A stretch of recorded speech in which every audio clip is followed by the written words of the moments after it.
यह मुल्क ही ऐसा है जहां अपनों का खून बहाने में कोई गुरेज नहीं होता। देश में मौका मिलते ही लोग एक दूसरे से भिड़ जाते हैं। कभी देश की सेना से, कभी विदेशी सेना से भिड़ जाना यहाँ के लिए आम बात है। ऐसे ही एक देश का एक बेनाम खिलाड़ी जो उस साल बीजिंग ओलंपिक में अपने देश की तरफ से भाग लेने पहुंचा था, उसकी कहीं कोई चर्चा नहीं थी। वह नौनिहाल था बॉक्सिंग के क्षेत्र में। यह खिलाड़ी अपने देश, अपने पड़ोसी देश अफगानिस्तान का रोहुल्लाह था। जब वह पैर चलाना शुरू करता तो वहां पे बैठी ऑडियंस सिर्फ देखती रह जाती। कांस्य पदक के लिए होने वाले मुकाबले में उसके सामने स्पेन का एक ताइक्वांडो का बेहतरीन बॉक्सर एक खिलाड़ी था जो कि उस समय सर्वश्रेष्ठ था। वह अपनी जीत के लिए पूरी तरीके से 16 आने आश्वस्त था। पुराना वर्ल्ड चैंपियन होने की वजह से वह जोश से भरपूर था। जीत के प्रति उसको कहीं कोई संदेह समझ में नहीं आ रहा था। जब खेल शुरू होता है उस समय रोहतुल्लाह के रिंग में एक तरफ स्पेन का वो खिलाड़ी जो पेशेवर ताइक्वांडो में मास्टर था और पूर्व चैंपियन था, एक तरफ एक बेनाम देश का एक बेनाम खिलाड़ी जिसको कि उस समय बामुश्किल से कुछ लोग ही जानते थे। ऑडियंस में भी उसके देश के प्रतिनिधित्व करने वाले बहुत ही कम लोग थे। जैसे ही खेल शुरू हुआ, रोहतुल्लाह की एक लात स्पेन के खिलाड़ी के सीने पर पड़ती है और ये लात सिर्फ उसके सीने पर नहीं पड़ी थी बल्कि उसके आत्मविश्वास पर पड़ी थी और स्पेन का खिलाड़ी अपनी जीत के प्रति आशंकित हो जाता है। जहां वह पहले 16 आने श्योर था कि मैं जीत कर ही रहूंगा, मैं इस नौनिहाल खिलाड़ी को हरा दूंगा, वहां पर वो परेशान हो जाता है। इसके बाद राउंड दर राउंड चलने लगते हैं और वो बेनाम खिलाड़ी उस नामचीन खिलाड़ी को पीट रहा होता है। स्पेन का खिलाड़ी झुंझला रहा होता है क्योंकि वह एक ऐसे देश के खिलाड़ी से पिट रहा है जिसको कि बहुत ज़्यादा कोई जानता भी नहीं था।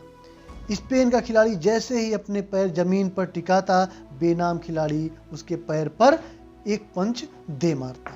बेनाम खिलाड़ी पूरे जोश के साथ लबरेज था। तय हो गया था कि बहुत जल्द पदक देश की झोली में गिरने वाला है और यह कोई मामूली पदक नहीं था। जी हाँ, हम बात कर रहे हैं ओलंपिक पदक की, बीजिंग ओलंपिक पदक की, जहां पर अफगानिस्तान के लिए यह एक ऐतिहासिक लम्हा था। उनकी धरती का लाल रोहतुल्लाह पदक जीत चुका था। वह अपने कोरियाई कोच के गले मिलकर रो रहा था और यह सीन देख करके काबुल में बैठे उस देश के लोग भी भाव विभोर हो गए। जहां काबुल में सिर्फ 4 घंटे बिजली रुका करती थी, उस दिन उस मुकाबले के लिए लाइट भी नहीं गई और 4 की जगह 5 घंटे रुकी। वह भाव विभोर था, पूरी जनता भाव विभोर थी क्योंकि यह एक बहुत ही सुखद और ऐतिहासिक पल था अफगानिस्तान के लिए। फाइनली रोहतुल्लाह ने वह पदक जीत लिया। तो ये एक मोटिवेशनल जो स्टोरी है यह हमें यह बताती है कि हमें अपने संघर्षों से भागना नहीं है, संघर्षों से लड़ते हुए हमें आगे निकलना है। हम सिर्फ बहाना बनाकर भाग नहीं सकते। यह खिलाड़ी भी चाहता तो इसके पास बहुत सारे बहाने थे। इसके खुद के देश में रोज खून खराबा होता था और आज भी होता है, जहां पर लोग एक दूसरे के, अपने ही एक दूसरे लोगों के खून के प्यासे हैं। यह भी बंदूक उठा सकता था, आतंकवादियों के गिरोह में शामिल हो सकता था, लेकिन इसने ऐसा नहीं किया।